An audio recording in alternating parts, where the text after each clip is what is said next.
에드몽과 세로토닌 알파 제1회 이야기를 시작하면서 사람들은 나를 마법사의 모자라고 부른다. 어른들은 몰라도 아이들은 나를 무척 좋아한다. 어떤 초등학교에서는 꼬리 부분이 너무도 멋진 마법사 모자 만들기 수업도 있다고 들었다. 그러나 마법사의 모자라는 이름은 내 진짜 이름은 아니다. 내 주인은 에드몽이라는 어린아이였는데 에드몽은 나를 녹색 예언자라고 불렀다. 나는 이 이름을 정말 자랑스럽게 생각한다.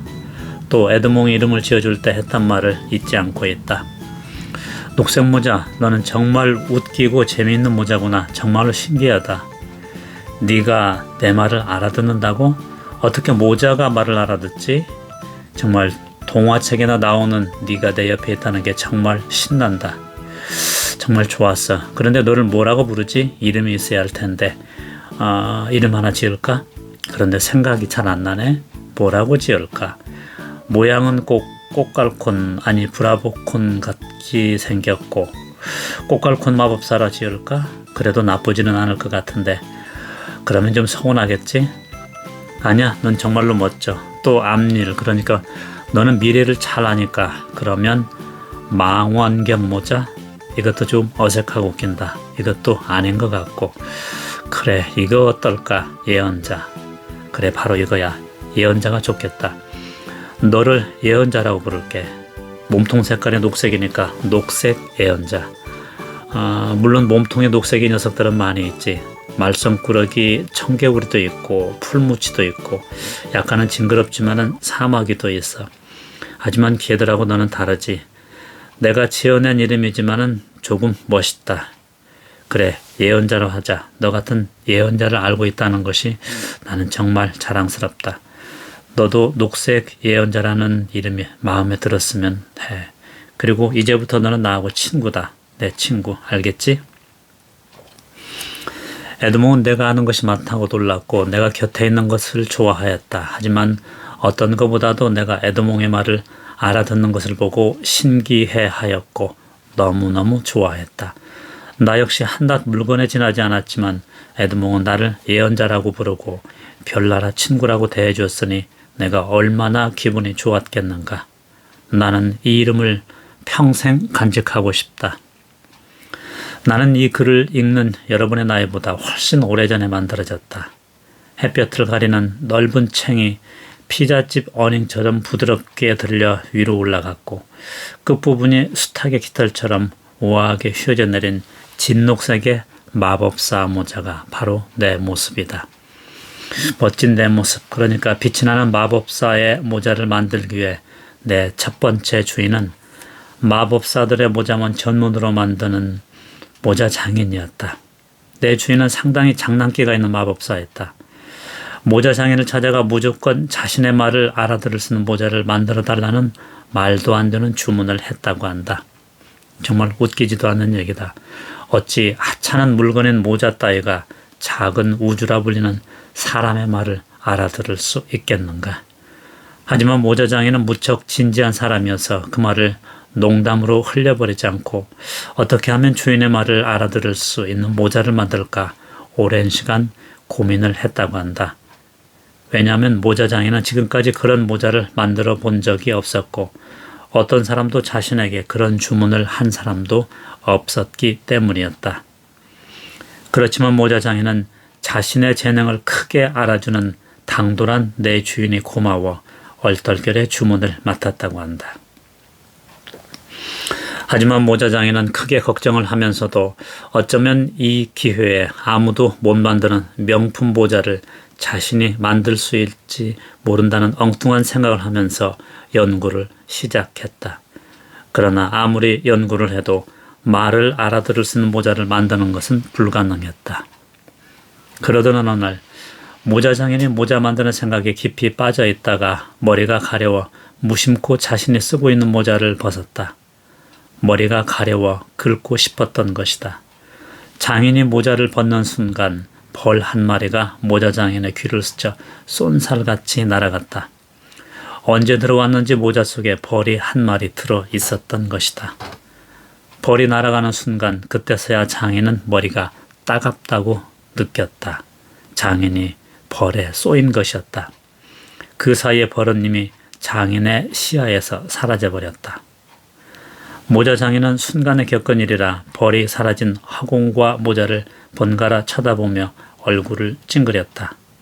장인은 살며시 그곳을 손으로 만져보다 자신도 모르게 아얏 하고 비명을 질렀다. 손으로 만져본 자리가 아프기도 했지만 밤톨만큼 부풀어 올라 있었기 때문이었다. 모자 장인은 중얼거렸다. 고약한 벌이네. 하필 머리카락 없는 내 머리를. 모자 장인은 다시 그 중절모를 만지작거리면서 또 다른 벌이 없나 경계를 하면서 모자를 가까이 대고 보다가 모자 안에서 자신의 머리 냄새가 나는 것을 알았다. 모자 장인은 자신도 모르게 모자에 대고 말을 했다. 모자야, 너한테서 내 머리 냄새가 난다 하고 말을 했는데 그 순간 모자에 작은 울림이 있는 걸 느꼈다. 그때 모자 장인은 주인이 모자에게 말을 하면 그 말이 모자에 다 말을 알아들을 수도 있다는 이상한 생각을 하였다.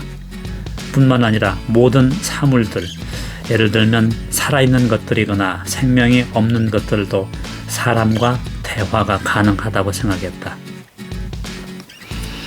모자 장인은 용기를 얻고 오랜 시간에 걸쳐 모자를 만들었다. 모자 원단은 여름에는 시원하고 겨울에는 따뜻한 실크 원단을 사용했으며 밤색 가죽띠를 모자 중간에 둘러 모자를 더 품위 있게 만들었다. 모자 장인은 모자를 만들면서 너는 이 세상에서 마법사의 이야기를 알아들을 수 있는 아주 특별한 모자야 라고 끊임없이 말했다. 모자 장인은 앵무새 요정의 도움을 받아 주인의 말을 알아듣는 모자를 만들었다. 앵무새 요정에게는 사람의 말을 알아듣는 특별한 능력이 있었다. 드디어 모자가 완성된 날, 모자 장인은 모자 안쪽에 대고 너는 이제 주인의 말을 알아들 수 있게 되었다라고 하면서 자신의 손으로 그 울림을 느껴보고 주문자에게 모자를 넘겨주며 말했다. 마법사님, 이 모자는 세상에서 마법사님의 생각과 말을 알아들을 수 있는 유일한 모자입니다. 모자 만드는데 제 혼을 담았습니다. 하고 말했다. 그리고 한 가지를 부탁했다. 마법사님, 이 모자에는 다른 마법사 모자에는 없는 턱끈이 있습니다. 쓰실 때는 반드시 턱끈을 매 주셔야 합니다. 그래야 마법사님이 모자를 다룰 수 있습니다. 하고 부탁을 했다. 마법사는 모자 장인이 혼신의 힘을 다해 만들어진 모자를 보고 몹시 좋아했고 나 역시 거울에 비친 내 모습을 보고 깜짝 놀랐다. 나만큼 멋진 모자를 보지 못했기 때문이었다. 반듯하고 곧게 세운 허리, 수탉의 꼬리처럼 도도하고 우아하게 흘러내린 곡선, 가볍지도 무겁지도 않은 진녹색, 햇빛을 받으면 윤이 나고 비가 오면 빗물을 흘려버리는 원단 등 색상이나 모양에 있어 최고의 모자였기 때문이었다. 여기에 허리를 감싸고 있는 튼튼한 밤색 허리띠는 마치 모자의 제왕 같은 자부심을 갖게 하였다. 그런데 모자 장인이 마법사에게 알려준 것처럼 모자의 턱끈이 문제였다. 시간이 지나면서 말의 에너지가 턱끈으로 쌓였고 그 힘이 넘치면 나는 사람들의 팔처럼 턱끈을 마음대로 사용할 수 있었다. 이 세상에 팔이 있는 모자가 어디에 있겠는가? 모자 장인도 턱끈으로 에너지가 모인다는 비밀을 몰랐고 더더구나 마법사는 짐작조차 하지 못하였다. 처음 한동안 나는 마법사의 말에 순종하는 멋진 모자였다. 거기에다 날이 갈수록 마법사의 생각을 빨리 알 수 있었고 마법사와 대화도 가능했다. 그런데 언제부터인가 나는 습관의 노예가 되어가고 있었다.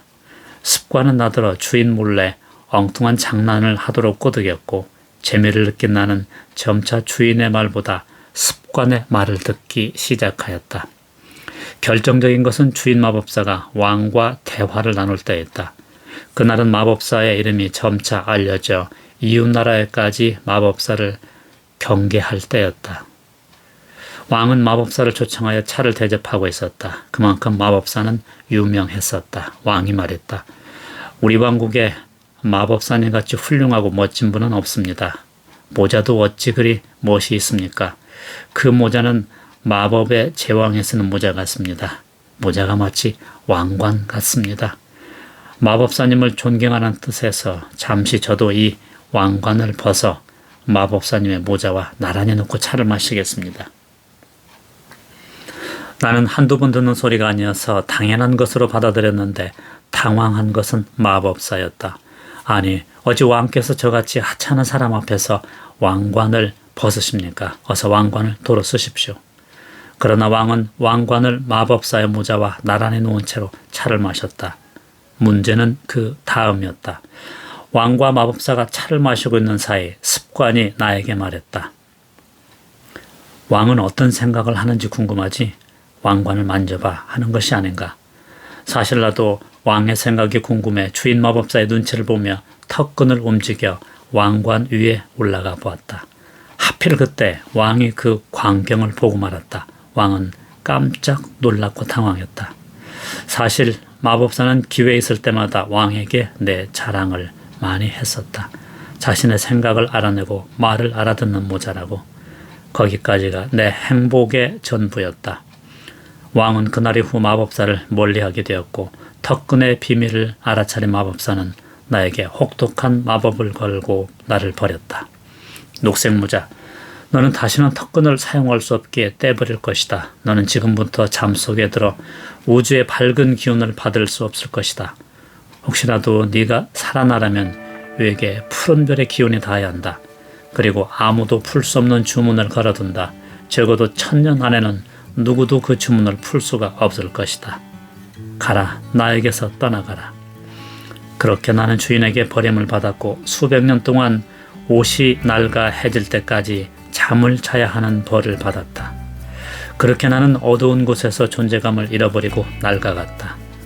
나는 희미해져가는 기억 속에서 혹시라도 나를 깨워주는 주인이 나타난다면, 그래서 예전의 재능을 회복하게 해준다면 겸손한 마음으로 새 주인을 위해 멋진 일을 하리라 다짐했다. 앞으로 전개될 이 이야기는 내가 전 주인한테 버림을 받고 새로운 주인인 에드몽을 만나고 난 후의 이야기다. 내 새로운 주인인 에드몽과 그의 친구들은 철없고 당돌한 어린아이들이지만 시간과 공간을 넘나들며 모험을 두려워하지 않는 용감한 아이들이었다. 나는 그 아이들과 동행하면서 겪은 것을 여러분에게 들려주려고 한다. 에드몽과 친구들은 모험을 하면서 어른들도 깨닫기 어려운 것들을 깨달았다. 바로 세상에서 가장 중요한 것 중에 하나가 시간이라는 것과, 대화는 사람 사이에서만 이루어지는 것이 아니라 주변의 모든 것과도 가능하다는 것이다. 정말로 중요한 것은 세상의 중심은 어린이들이라는 것이다. 사람을 돋보이게 해주는 세상의 모든 모자를 사랑해 주기를 바라면서 에드몽과 친구들이 겪은 희한한 세상의 재미있는 스토리를 시작을 한다. 진녹색의 마법사 모자의 나는 시간과 공간을 초월하여 모험을 즐기는 나의 주인 에드몽의 여정에 여러분을 초대한다. 아참, 깊고 긴 잠 속에서 깨달은 것이 하나 있었는데 참으로 습관이란 친구는 잘 사귀어야 한다는 것이다.